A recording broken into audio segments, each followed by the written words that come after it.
Hello guys, welcome back to this new video in this channel. In today's video we're going to be solving the June 2024 paper, math paper 3, pure math mechanics paper 3, and the question that we're going to solve is question 5, that is the question under ladder problem. Because many of us are having difficulties in attempting this type of questions, but after this video you realize that ladder problem won't be a problem to you. Okay, let's begin by reading the question. The question reads: a uniform ladder AB of weight 40 Newton and length 8 meter is resting with A against a smooth vertical wall and B on a rough horizontal ground. The coefficient of friction between the ladder and the ground is 1/4. The ladder makes an angle theta with the horizontal ground where tan theta equals 3/4. Given that toward the wall, a horizontal force of magnitude 125 Newton is applied at a point D on the ladder where BD is equals to 1.5 meter. Find how far up the ladder a man of weight 200 Newton will climb before the ladder begins to slip. Okay, before we dive into solving the question, let me first of all remind you about one thing concerning math mechanics paper 3 especially. For you to attempt a question, you need a diagram, because it's from the diagram that you'll be able to do many things. I can even say that your diagram will carry about 60% of the mark. 60%, not that the diagram will carry all of the mark, no, but just that from the diagram you'll be able to grab many things. And if your diagram is wrong, then you fail everything automatically. Okay, so if you're new in this channel, please endeavor to subscribe and turn on your notification channel so that whenever I upload a new video, you'll be informed. Okay, let's get started. Okay, this is my diagram, but we're going to analyze it together. They said a uniform ladder AB of weight 40 Newton and length 8 meter. Okay, this is it. This is the side AB. The weight is 40, that's the weight of the ladder. And in general, the weight of an object usually acts but in the middle. So we can assume that this is the middle of the ladder, so the weight is 40 Newton. Okay. Is resting with A against a smooth vertical wall and B on a rough horizontal ground.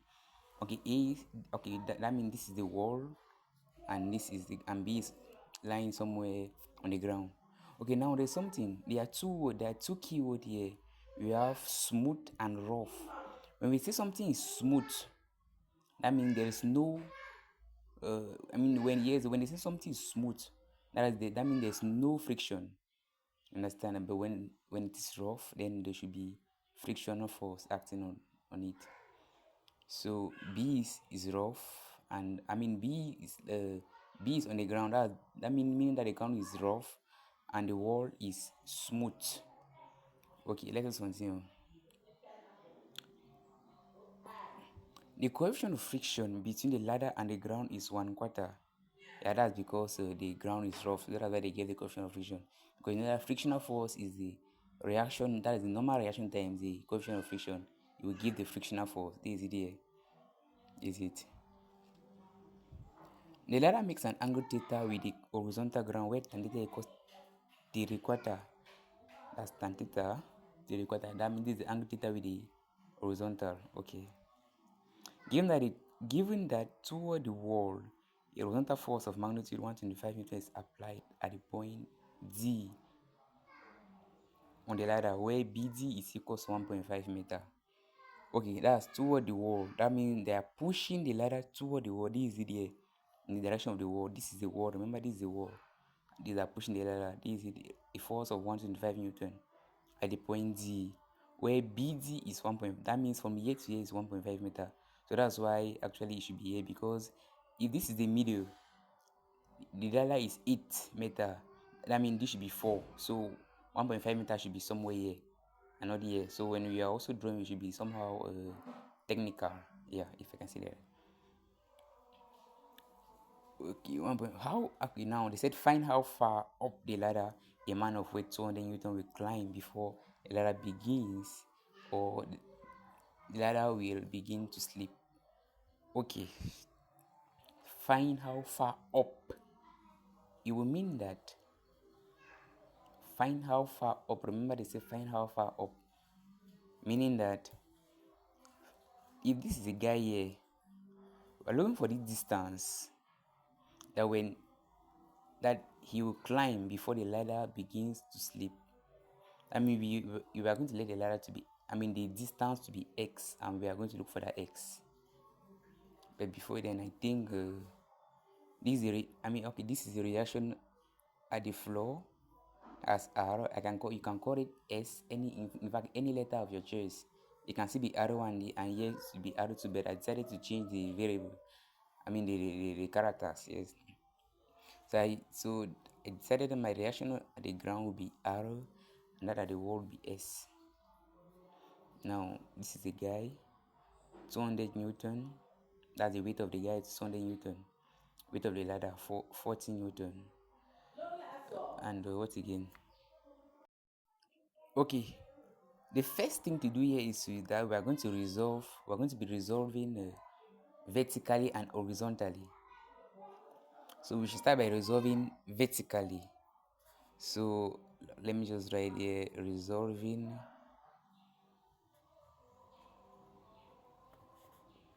vertically.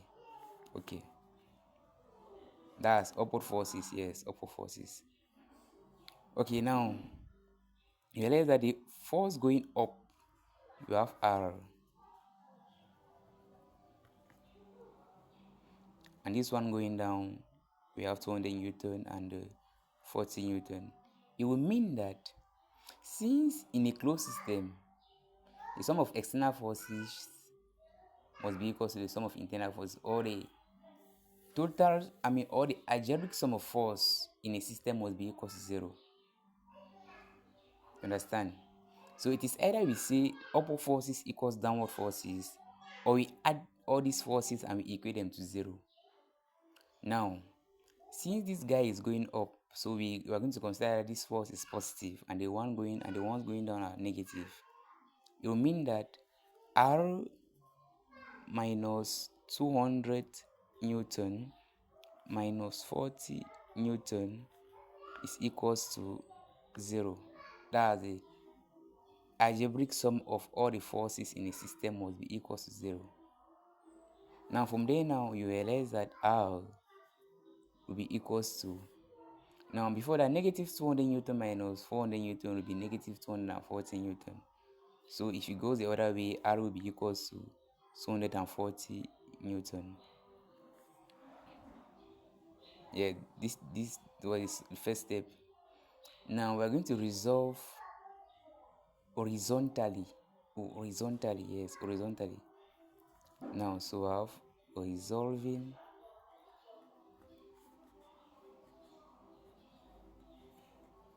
horizontally. Okay, you realize that horizontal forces, we have mu R, we have 125 Newton, we have S. Okay, so still the same methodology. We have, okay, since S is going in a positive sense, so we are going to let that S is positive. So we have S. Now mu R is going in the negative sense, minus mu R. Don't forget that mu is the coefficient of friction, and the coefficient of friction there was given to be 1/4, and we already know R. So okay, and we have minus 125 Newton equals to 0. Now let us input the values. We have S minus mu, mu was 1/4. R, this is the 240 minus 125 is equals to 0. Okay. And then now S minus, okay, 240 divided by 4, I think it should be 60. Yes, we have 60 minus 125 is equals to 0. Okay, s minus 60 minus 125.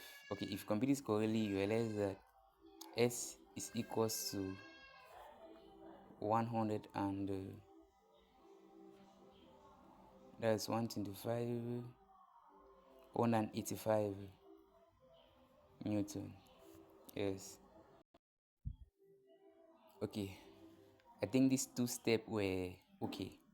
On the third and the last step will be resolving, taking moment.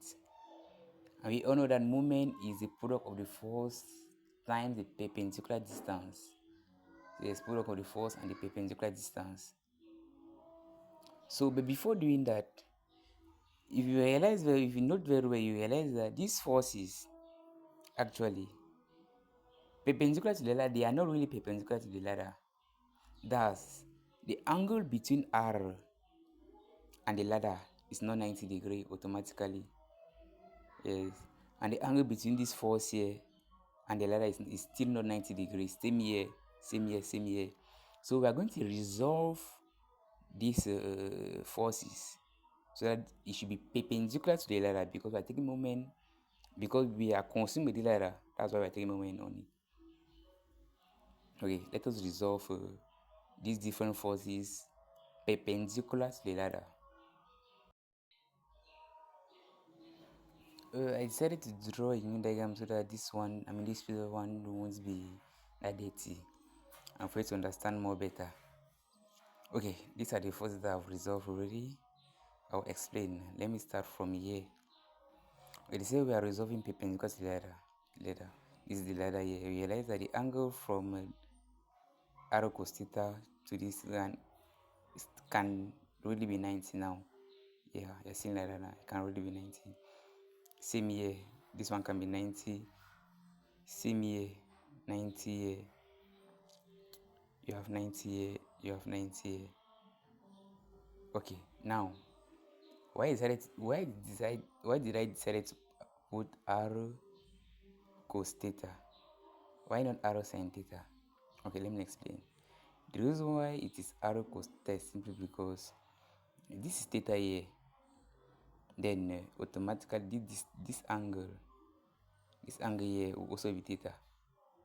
And since it is near, that's closer, that's why it is arrow cos theta. Understand? Yes. Here, this angle cannot be theta still. So that's why, since this line is far away from, when you resolve mu r perpendicular to this ladder, this is where it's going to fall, because it cannot fall here nor here. This is where it's going to fall, and it's falling here. Then since this angle here cannot be theta, it is far away, and after resolving, you realize that it is far away from this angle theta here. That's why you have mu r sin theta. Hope it's clear. This is the angle theta here. And you realize this angle is closer to this line here. So that's why it is arrow cos theta. But this one is far away from this angle theta here. So that's why it is mu r sin theta. Mu r, because this is the force we are resolving perpendicular to this ladder. But here, the force we are resolving perpendicular is this force r here. You understand now? Hope you are not confusing yourself. And don't forget, this force here is a frictional force, whereas this force is a normal reaction force. Don't forget. Because some of you ask, but why is it that this one is r, so why the other one is a mu r? This one is a frictional force, and you know frictional force is the coefficient of friction times the normal reaction force, whereas this one is just a normal reaction only. Okay, let us go here. 125 sin theta. Okay, if this is the angle, we all know that this is the angle theta here, and this is where the application of the force is at point D. Now you realize that at point D, okay, just look at this triangle, this small triangle like this one, this small triangle like this. You notice that it's the same thing as this triangle here, this triangle. So if this is theta, then automatically this one should also be theta. And if this is theta, then this one should be far away from theta. Then okay, let me just write the theta. But just I don't want to write too much on this diagram. If not, the diagram will be somehow dirty. But know that this is theta. No, just note somewhere that this is theta here. This guy is theta. Yes, this is theta. And if it's theta, then since this 125 is far away from theta, I mean after resolving this far away from, so that's why it is sine. You notice that it's even the same thing as this one because they are almost going in the same direction. Now let me come here. Okay, now if this is theta here, all of these are theorems of angles. If this is theta, okay, you know this is a vertical line. Yeah, this is a vertical line. This theta, then automatically here should also be theta. Yeah, it is not here, no, but here should also be theta. Yes, this is theta, and since it's theta, this one is closer. That's why it is cos. Understand now? Same thing here. Here is also theta. Closer, that's why it is cos. Okay, that's it. I think I've explained everything already. Okay, normally I'm supposed to resolve this guy also S. Yes, I'm supposed to resolve S also. But if I'm to resolve S, then that means the line will be going where it is. Yes, like I was saying, if I'm to resolve S also, then this is how the line is going to be. Let me draw it. Let me just sketch it. Okay, something like this. And here you have something like X. If this is theta, because okay, this is theta here, we know that Z angles are equal. If this is because this is a line Z here.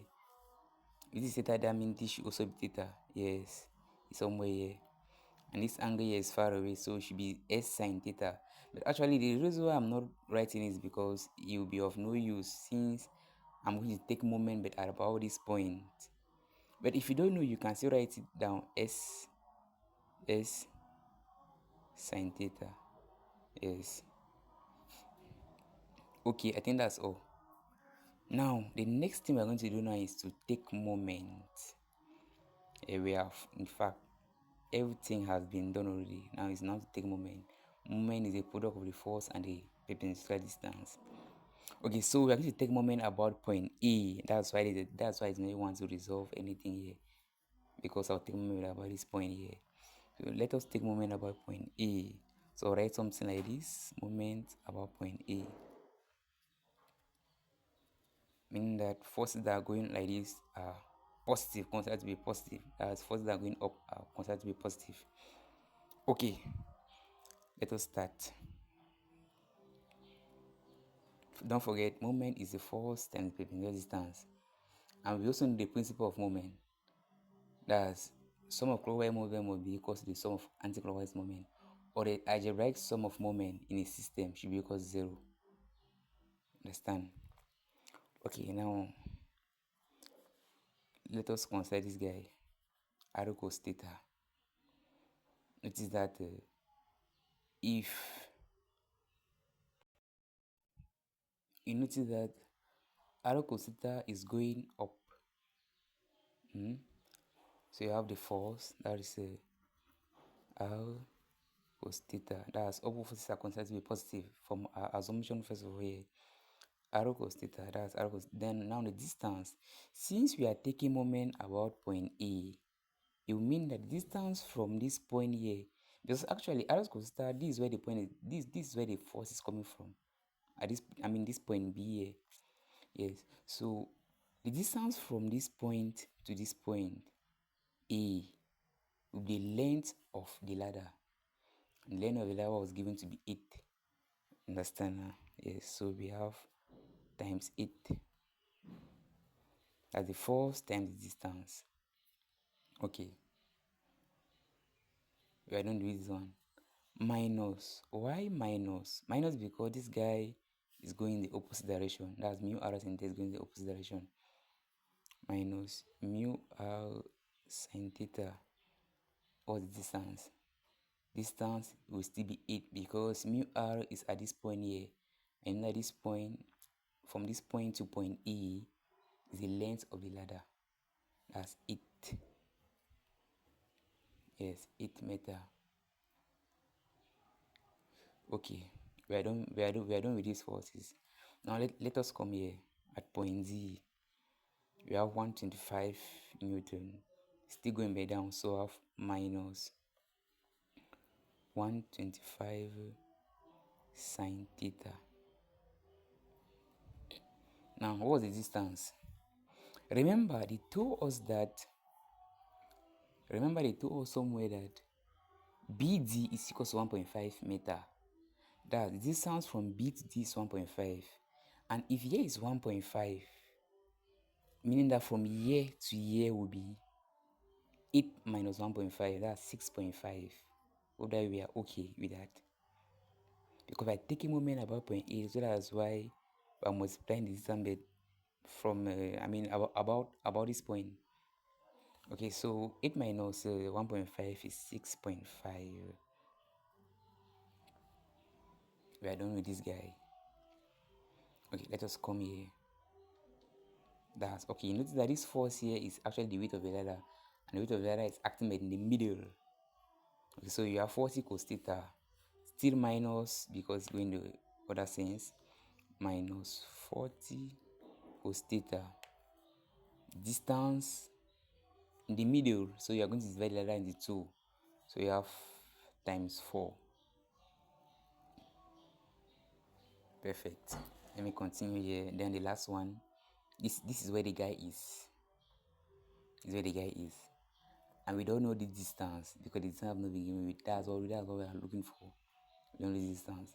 So actually the distance from here to the point A, we're going to call it X, and that's what we're going to be looking for. X. So we have minus 200 cos theta times X is equals to 0. Perfect. That is the algebraic sum of moment in a system is equal to 0. This here. And the rest now is just simplifying everything. Okay.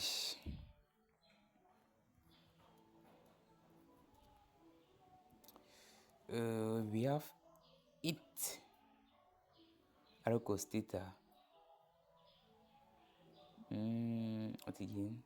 Okay, but before then, we have the value of r already. R was given to be, in fact, after solving that r to be 240. So we have 240 times 8. Calculator, let me punch. 240 times 8. That's 1920. 1920 cos theta minus, okay, mu was given to be 1/4. That's 1/4 times r was given to be 240. I have 60, then times 8. 480 minus 480 sine theta minus 125 times 6.5. 125 times 6.5. 812.5. I have 812.5. Okay. Minus 40 times 4 is 160 cos theta. Then minus 200 x cos theta is equals 0. Okay. Let us decide and divide all through by sorry, I made a mistake somewhere, please. Here, I'm sure you should have sine theta here. Yes, sine theta. Thank you. Yes. Okay, let us divide all through by cos theta. Doing that, if you divide here by cos theta, we're going to have 1920. So we have 1920 is divided by cos theta. And the sine theta on cos theta is tan theta. So you have minus 480 tan theta minus 812.5 tan theta minus 160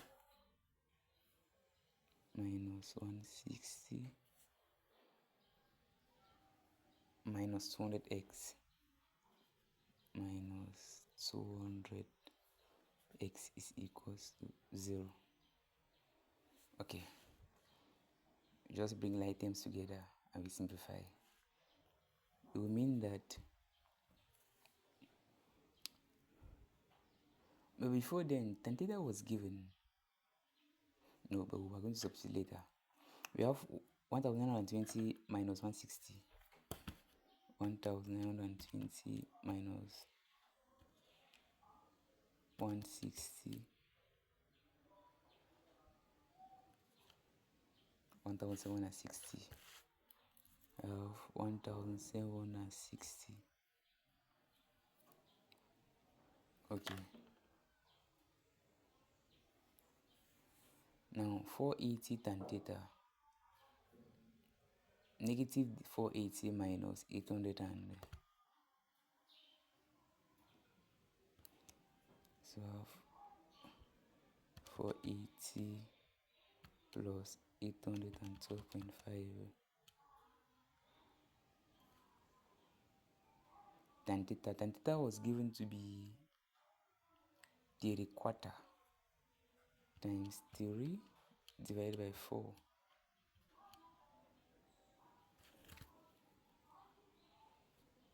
minus 969.375, then minus 200x is equals to 0. Okay, after simplifying this one, okay, so this is the value of x. It simply means that that's 3.95 meter. It simply means that after the guy will be more than after crossing the middle of the ladder, he will move he will move just a little bit, then the ladder will begins to slip, because 3.95 is approximately equals to 4, which is somewhere beside the middle of the ladder. So that's what the answer means. So the value of x will be 3.95. 3.95. Okay. Thank you guys for watching, and see you in the next video. Please don't forget to subscribe, like, or comment. Thank you very much.